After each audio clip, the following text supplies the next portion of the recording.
हम लोग पिछला क्लास में हमने बताया था आपको इस टेबल का मान निकालना, समझा करके हमने बता दिया था कि इसका वैल्यू कैसे निकाला जाता है। चलिए इसके बाद हम लोग निकालने चलते हैं।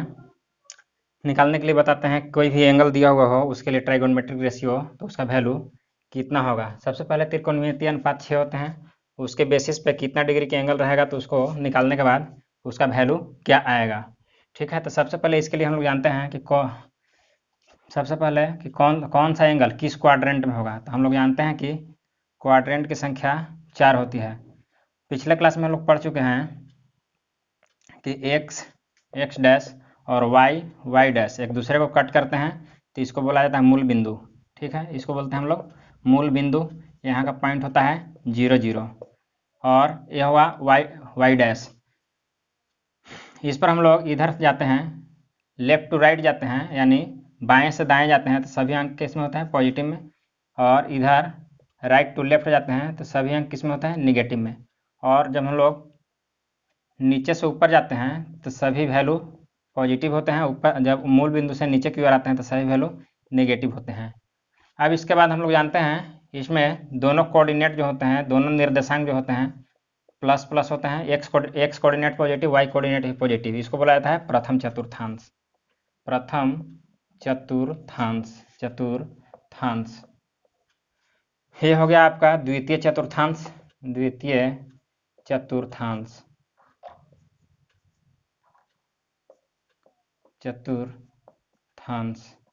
और ये आपका हो गया तृतीय चतुर्थांश, और ये आपका हो गया चतुर्थांश। तो याद रखिएगा, कोई भी ट्राइगोनोमेट्रिक रेशियो का साइन लेने के लिए इसमें आपका होता है एक्स कोऑर्डिनेट भी पॉजिटिव और वाई कोऑर्डिनेट भी पॉजिटिव। इसमें आपका होता है एक्स कोऑर्डिनेट निगेटिव और वाई कोऑर्डिनेट पॉजिटिव। इसमें आपका होता है x coordinate negative, y coordinate भी निगेटिव। और इसमें चतुर्थांश में आपका होता है एक्स कोऑर्डिनेट पॉजिटिव और वाई कोऑर्डिनेट निगेटिव। अब हम लोग जाने हैं कैसे कि एक्स कोऑर्डिनेट कौन था, वाई कोऑर्डिनेट कब होगा। तो इसके लिए हम लोग चलिए देखते हैं, जब भी कोई घड़ी की सुई एक जगह से चलने के बाद इस x axis positive x axis से काउंट करना हम लोग शुरू करते हैं। जब घड़ी की सुई एक बार चक्कर लगाकर पुनः एक बार उसी स्थान पे आ जाती है तो 360 डिग्री के एंगल बनाती है। यहाँ पे जो कोण बनता है 360 डिग्री का एंगल बनता है। इसको अगर हम लोग 4 से डिवाइड कर दें तो आ जाएगा 90 डिग्री, यानी प्रत्येक कोऑर्डिनेट जो है 90 डिग्री का है। ठीक है, 90 डिग्री का है। तो अगर यहाँ से यहाँ तक हम जोड़े, यहाँ से यहाँ हो गया 90, यहाँ से यहाँ हो गया 180 डिग्री, और यहाँ से फिर से अगर यहाँ से यहाँ चले तो हो गया 270 डिग्री। और एक बार पूर्ण चक्कर जब लगा लेते हैं तो हो जाता है 360 डिग्री। इसके बाद हम लोग क्या करते हैं कि दो बातें याद रखते हैं। एक्स एक्सिस पर कोई भी कोऑर्डिनेट होता है ज्ञात करने के बाद तो उसका वैल्यू उसमें ट्राइगोनोमेट्रिक रेशियो चेंज कर जाता है। अब चेंज कैसे करता है, साइन जो है कॉस में चेंज करता है, या कॉस जो है साइन में चेंज करता है। साइन किस में चेंज करेगा, कॉस में, और कॉस साइन में।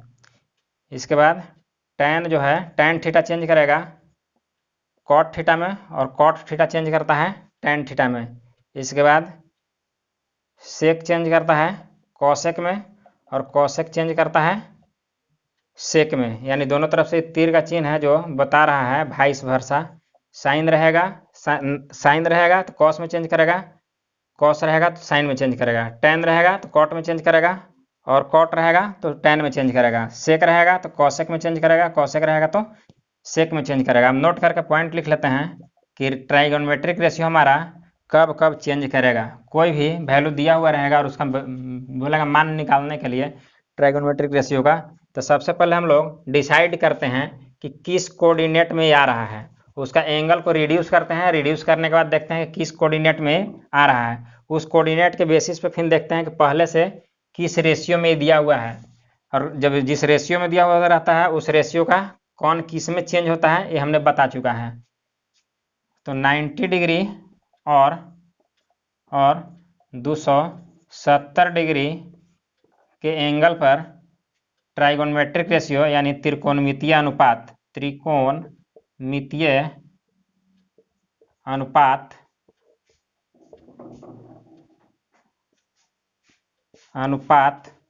बदल जाता है। दूसरा पॉइंट याद रखिएगा,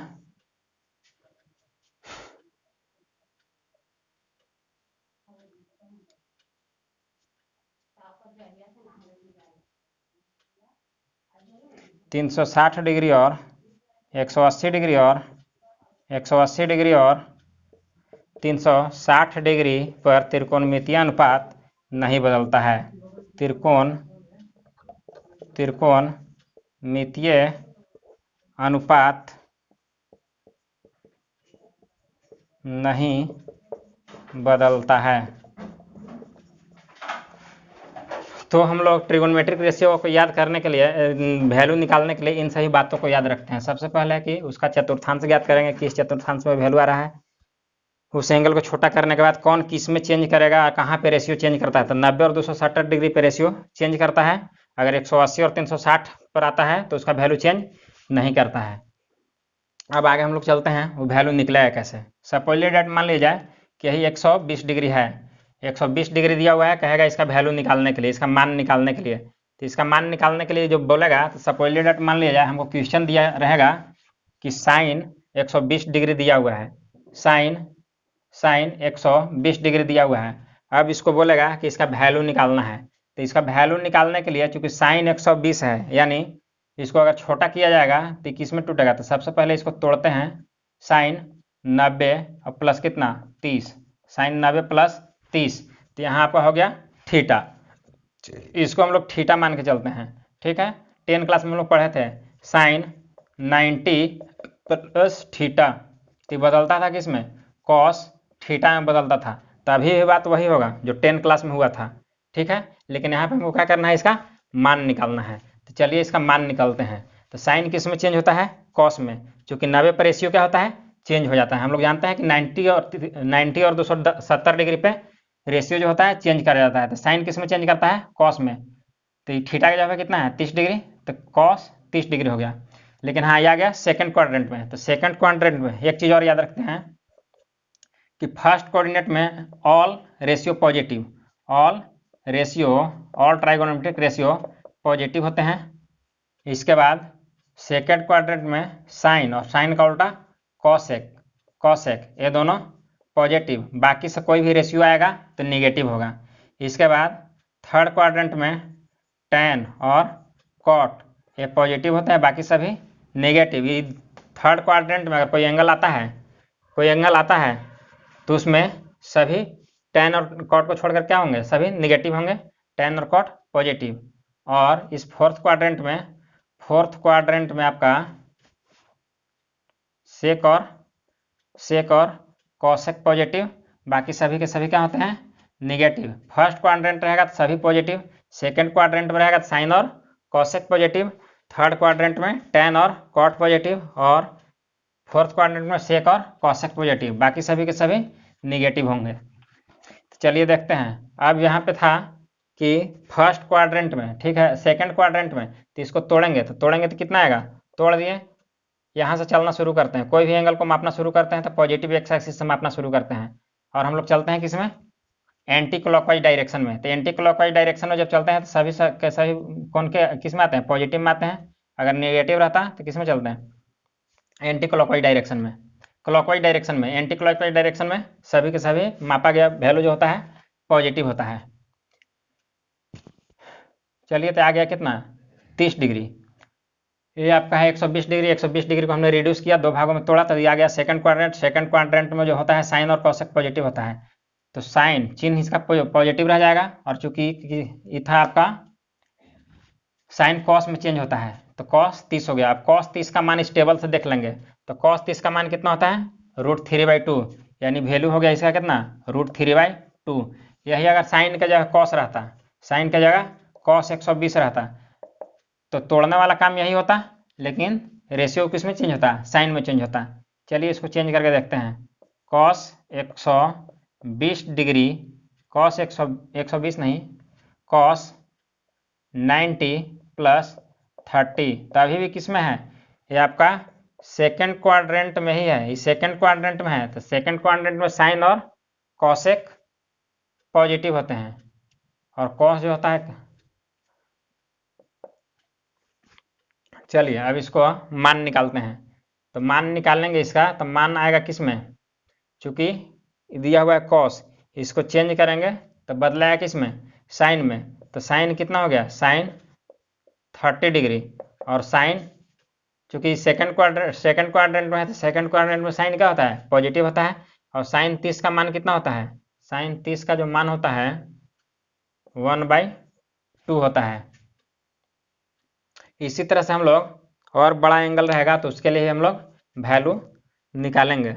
चलिए देखते हैं आगे। 150 डिग्री दिया हुआ है या 135 डिग्री दिया हुआ है, तो इसको दो एंगल में इस प्रकार से तोड़ेंगे कि इसका मान आसानी से निकाला जा सकता है। चलिए देखते हैं। सपोजली डेट मान लिया जाए, tan के टर्म में हमको दे दिया गया 135 डिग्री, और कहा जाएगा कि इसका त्रिकोणमितीय अनुपात के लिए, इस डिग्री के लिए इस त्रिकोणमितीय अनुपात का वैल्यू निकालें। तो इसका वैल्यू निकालने के लिए क्या करेंगे हम लोग कि tan इसको दो छोटे एंगल में बदल लेंगे। 90 प्लस कितना हो जाएगा, 45। तो 90 प्लस 45 किस क्वाड्रेंट में होता है, 90। यहाँ से चलना शुरू करते हैं, 90 यहाँ, और 135 किस में, इसमें, चूंकि 180 के बीच है।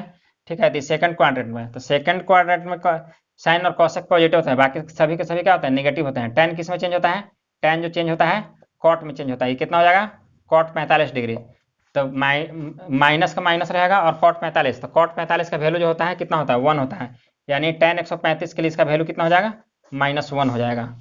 इसके बाद हम लोग चलते हैं। सपोजली डेट मान लिया जाए हमारे पास दिया रहता 150 डिग्री दिया हुआ है। सपोजली डेट क्वेश्चन को हमने मान लिया है कि हमको दिया गया है, जो क्वेश्चन बनाना है वो सेक 150 डिग्री है, सेक 150 डिग्री है। तो सेक 150 डिग्री को हम लोग क्या करेंगे, 90 से भागा देंगे। 90 से भागा देने के बाद दो भाग में इसको तोड़ लेंगे। तो सेक 90 प्लस हो जाएगा, या ऐसे भी करते हैं, जोड़ के भी इसका मान निकालते हैं और घटा के भी मान निकालते हैं। तो 180 से हम लोग क्या करेंगे, 30 घटा लेंगे। ठीक है, तो 30 घटा लेंगे, है किसमें, सेकंड क्वाड्रेंट में। सेकंड क्वाड्रेंट में सेक क्या होता है, नेगेटिव होता है। तो सेक किस में चेंज करता है, कॉसेक में चेंज करता है। तो कॉसेक, तो थीटा का जगह कितना है, 30 है। लेकिन 180 पर रेशियो आपका चेंज नहीं करता है, तो सेक का सेक ही रहेगा। ठीक है, सेक का किस में रहेगा, सेक ही रहेगा। लेकिन सेकंड क्वाड्रेंट में है, सेकंड क्वाड्रेंट में आपका साइन और कॉसेक पॉजिटिव होता है, सेक क्या हो जाएगा, नेगेटिव हो जाएगा। तो नेगेटिव सेक कितना, सेक 30 डिग्री। तो सेक 30 का मान कितना होता है, चलिए सेक 30 का मान देखते हैं। तो सेक 30 का मान होता है 2/√3। तो इसका वैल्यू कितना हो जाएगा, 2/√3 हो जाएगा आंसर। इस तरह से हम लोग वैल्यू निकालते चलेंगे। चलिए अब थोड़ा बड़ा बड़ा वैल्यू लेकर के देखते हैं।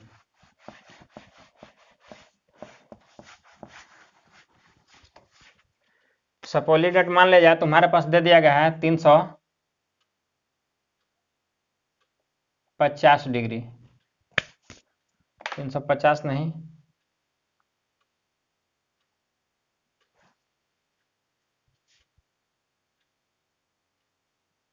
210 डिग्री दिया गया है।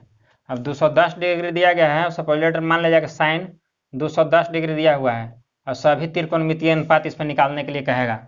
सभी त्रिकोणमितीय अनुपात का वैल्यू निकालने के लिए कहेगा, तो सबसे पहले इसको क्या करेंगे, दो भाग में तोड़ेंगे। दो भाग में इस तरह से तोड़ेंगे कि उसका वैल्यू क्या हो जाए, छोटा हो जाए, जिससे कि हम लोग इस टेबल से उसका वैल्यू निकाल सके। तो हो जाएगा sine 180 degree, sine 180 degree plus 30 degree, दो भाग में आसानी से तोड़ लिया। अब देखेंगे कि किस क्वाड्रेंट में जाएगा। तो 180 था आपका कहाँ, सेकंड क्वाड्रेंट, इसके बाद भी 30 बचा हुआ, यानी थर्ड क्वाड्रेंट में जाएगा। तो थर्ड क्वाड्रेंट में tan और cot पॉजिटिव होते हैं। यार है क्या, साइन दिया हुआ है और चेंज होने के बाद चूंकि 180 पर ही चेंज होता नहीं है, यानी साइन है, तो किस में जाएगा, निगेटिव में जाएगा। तो साइन आपका चेंज तो होगा नहीं, 180 पे रेशियो चेंज नहीं होता है। तो साइन 30 हो जाए, साइन 30 डिग्री हो जाएगा, और साइन 30 डिग्री का वैल्यू आप किससे देख लेंगे, टेबल से देख लेंगे। तो साइन 30 का वैल्यू कितना होता है, 1 होता है, तो इसका वैल्यू कितना हो जाएगा, -1/2 हो जाएगा। तो इस तरह से हम लोग इसका वैल्यू निकालते चलेंगे।